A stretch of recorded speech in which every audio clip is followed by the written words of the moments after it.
Well, looks like we're getting that Joaquin Phoenix Joker movie, whether we like it or not. Part of me still doesn't think that this is actually happening. Part of me still thinks that this is a completely unrelated movie, unrelated from the DC universe, that also happens to involve a homicidal clown. I mean, there do exist other movies about homicidal clowns after all. Some are even from space. But no, this movie is real, and it is coming out in 2019. So what do you say we just take a look and see if we can't figure out what Todd Phillips and co. are trying to do with their radical reinvention of the greatest comic book villain of all time.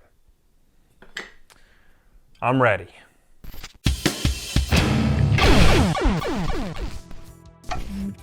Now, to be clear, this movie is being kept tightly under wraps by Warner Brothers, so we don't really know a whole lot about it. We have bits and pieces of information here and there, and we have been getting some pretty good set photos and videos, but nothing is concrete. All this could change by the time the movie actually comes out. But I think it's safe to say that we know enough to know what kind of a movie this is going to be. And I can say this with confidence at least, this is going to be radically different from pretty much every other superhero movie that's currently out there. So what do we know about this movie? Well, we know it's set in the 1980s. We know it's about a man named Arthur Fleck, a failed stand-up comedian who turns to a life of crime. We know that Thomas Wayne is going to be playing a major part in the movie and will be running for mayor of Gotham City. He'll be played by Brett Cullen, not the previously casted Alec Baldwin. We know that Zazie Beetz, Robert De Niro, Francis Conroy, and Mark Maron are all in the principal cast. Also, apparently Josh Pius is in it. He was the original live-action Raphael.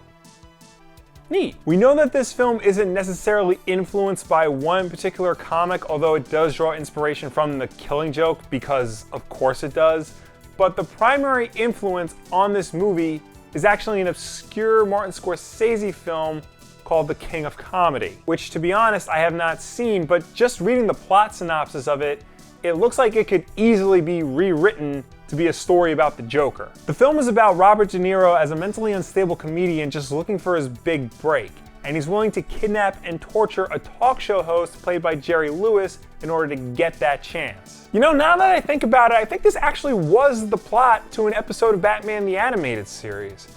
If only there was a way for me to instantly access the episode to make sure I'm remembering it properly. Oh wait, I own the DVD. So yeah, there is an episode of the animated series called Make 'Em Laugh. It's from towards the end of the show's original run.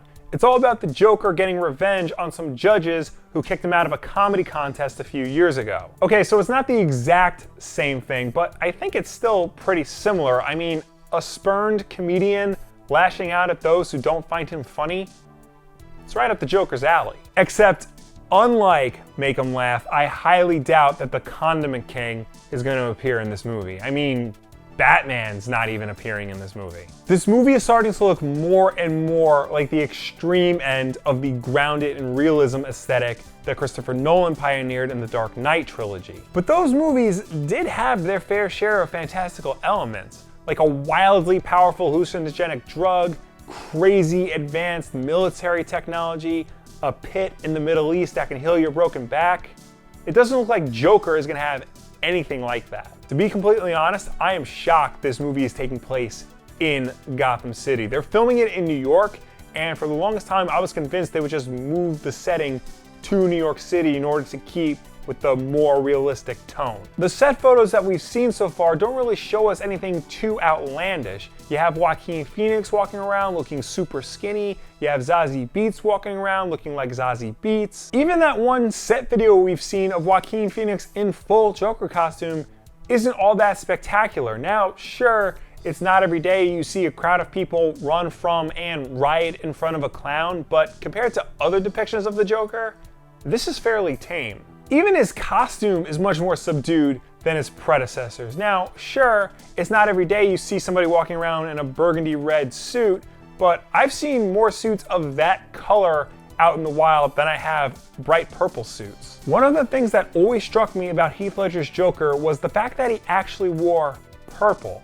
In the lead up to The Dark Knight, there was a lot of rumor and art floating around the internet speculating that Heath Ledger was going to wear a regular black suit and maybe just a purple tie as a subtle reference to the character's origin. But no, he had a purple suit. It showed that no matter how much Nolan was trying to go for a more realistic tone in his movies, he always had one foot firmly planted in the outlandish world of superhero comics. This new Joker very clearly does not want to do that. The red suit alone should signify that this movie wants to be something radically different from what came before. I mean, hell, just the blue in his makeup should be enough to tell us that this is not the Joker that we're used to. So they're clearly going for more of a psychological drama than a quote-unquote comic book movie. Now, that's notable for two reasons. For one thing, Warner Brothers' past few attempts at trying to do traditional comic book movies have resulted in 4 out of 5 films being, let's be charitable and say, divisive. So going in the complete opposite direction, a low-budget character study directed by the guy who made The Hangover sure seems like a better idea than what they've been doing. And the second reason why this is notable is because, like it or not, we live in a post-Avengers world. The Marvel Cinematic Universe has changed the way that we look at superhero films. Superhero movies are more accurate and faithful to the source material than ever before. And any attempt to deviate or give a radical new take on the subject matter, and you wind up with fanforstic.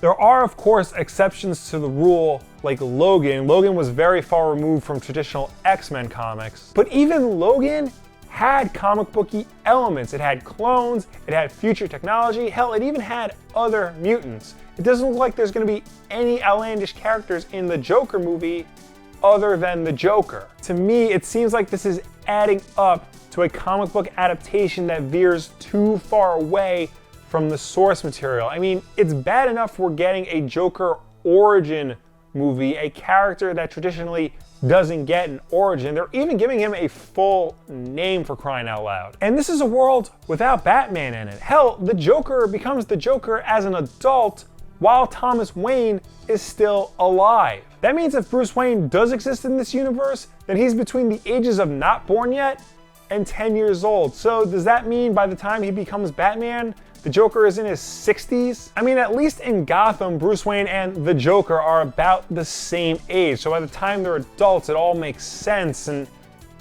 wait, did I just pay a compliment to Gotham? Jesus, this movie isn't even out yet and it's already driving me crazy. What if that was the whole point of it? I just don't think this is the right direction. Yes, Warner Brothers needs to do something different, but not this different. You don't have to burn the whole house down just because you don't like the way it's painted. And sure, Aquaman, Shazam, and Wonder Woman 1984 all look more like traditional superhero films. Superhero films that we're used to. But if Joker is a success, you know as well as I do that Warner Brothers is going to try and repeat the formula, to try and make lightning strike twice. So I hope you're all prepared for a Flash movie where he's a strung out track and fields runner exploring what exactly it means to go fast. Because I sure as ain't prepared for that. And now comes the part where I ask you what you think of this Joker movie. Is this something you actually want to see? Are you as shocked as I am that they're actually filming this as we speak? Let me know down below or anywhere on the internet. If you're looking for some Joker comics, I have Amazon links in the description, some really good ones. Of course, I put The Killing Joke down there, but also Ed Brubaker and Doug Mankey's The Man Who Laughs, and Brian Azzarello and Lee Bermejo's Joker. Those are 3 great books, and they should tide you over until the movie comes out.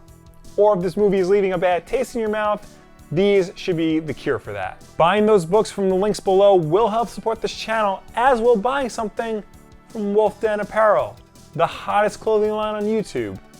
Citation needed. Of course, new videos every Tuesday and Wednesday. Wednesday night at 9 p.m. Eastern is Wulff Den Live, and the backlog is back every Saturday at 10 a.m. until we run out of episodes. The first episode of the new season is on Star Fox. If you want to see the rest of them and everything else we do on this channel, subscribe to see all of it, like this video, and share it with a friend who's also very confused at just the what's going on with the Joker movie, because there's a whole bunch of them, and I don't even really know what's going on, and I actively follow this stuff. Thank you all for watching. I will see you next time.